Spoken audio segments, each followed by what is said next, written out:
Greetings, literary aficionados, and welcome to our channel.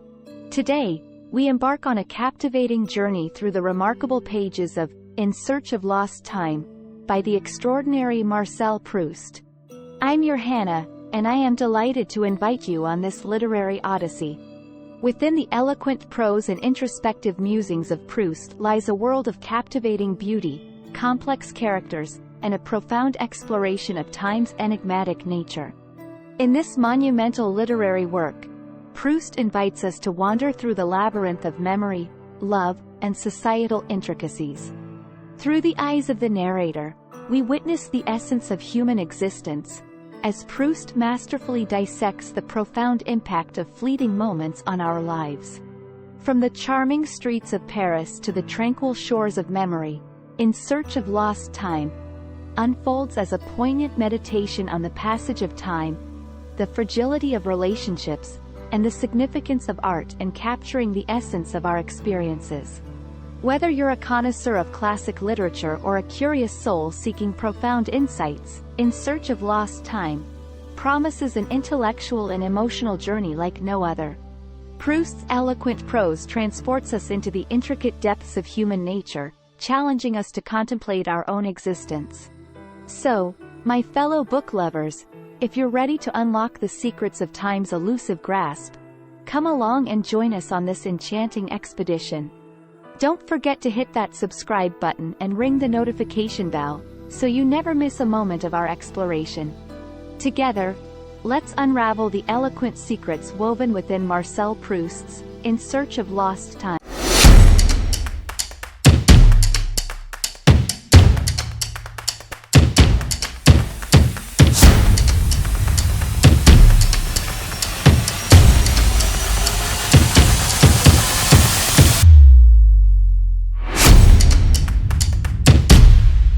Volume 1, SWANNS WAY. Overture. For a long time I used to go to bed early.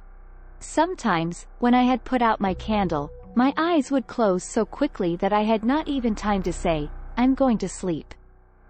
And half an hour later the thought that it was time to go to sleep would awaken me. I would try to put away the book which, I imagined, was still in my hands, and to blow out the light.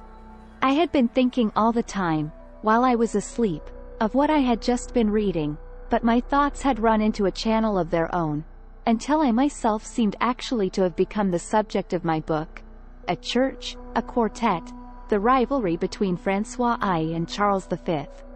This impression would persist for some moments after I was awake. It did not disturb my mind, but it lay like scales upon my eyes and prevented them from registering the fact that the candle was no longer burning. Then it would begin to seem unintelligible, as the thoughts of a former existence must be to a reincarnate spirit. The subject of my book would separate itself from me, leaving me free to choose whether I would form part of it or no. And at the same time my sight would return and I would be astonished to find myself in a state of darkness, pleasant and restful enough for the eyes, and even more, perhaps, for my mind, to which it appeared incomprehensible, without a cause, a matter dark indeed. I would ask myself what o'clock it could be. I could hear the whistling of trains, which, now nearer and now farther off, punctuating the distance like the note of a bird in a forest, showed me in perspective the deserted countryside through which a traveler would be hurrying towards the nearest station. The path that he followed being fixed forever in his memory by the general excitement due to being in a strange place, to doing unusual things, to the last words of conversation, to farewells exchanged beneath an unfamiliar lamp which echoed still in his ears amid the silence of the night, and to the delightful prospect of being once again at home. I would lay my cheeks gently against the comfortable cheeks of my pillow, as plump and blooming as the cheeks of babyhood. Or I would strike a match to look at my watch. Nearly midnight. The hour when an invalid, who has been obliged to start on a journey and to sleep in a strange hotel, awakens in a moment of illness and sees with glad relief a streak of daylight showing under his bedroom door. Oh, joy of joys! It is morning. The servants will be about in a minute. He can ring, and someone will come to look after him. The thought of being made comfortable gives him strength to endure his pain.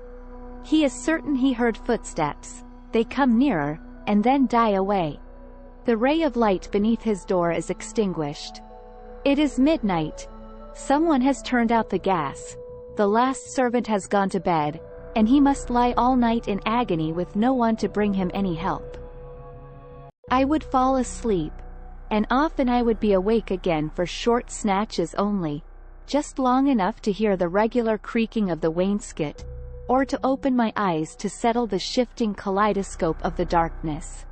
To savor, in an instantaneous flash of perception, the sleep which lay heavy upon the furniture, the room, the whole surroundings of which I formed but an insignificant part and whose unconsciousness I should very soon return to share. Or, perhaps, while I was asleep I had returned without the least effort to an earlier stage in my life, now forever outgrown, and had come under the thrall of one of my childish terrors, such as that old terror of my great-uncle's pulling my curls, which was effectually dispelled on the day, the dawn of a new era to me, on which they were finally cropped from my head. I had forgotten that event during my sleep. I remembered it again immediately I had succeeded in making myself wake up to escape my great-uncle's fingers. Still, as a measure of precaution, I would bury the whole of my head in the pillow before returning to the world of dreams. Sometimes, too, just as Eve was created from a rib of Adam, so a woman would come into existence while I was sleeping, conceived from some strain in the position of my limbs. Formed by the appetite that I was on the point of gratifying, she it was, I imagined, who offered me that gratification. My body, conscious that its own warmth was permeating hers, would strive to become one with her, and I would awake. The rest of humanity seemed very remote in comparison with this woman whose company I had left but a moment ago. My cheek was still warm with her kiss, my body bent beneath the weight of hers.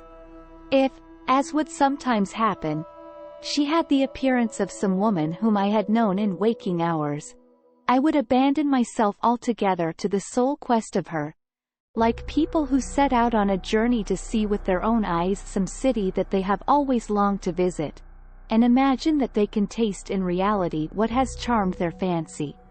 And then, gradually, the memory of her would dissolve and vanish, until I had forgotten the maiden of my dream.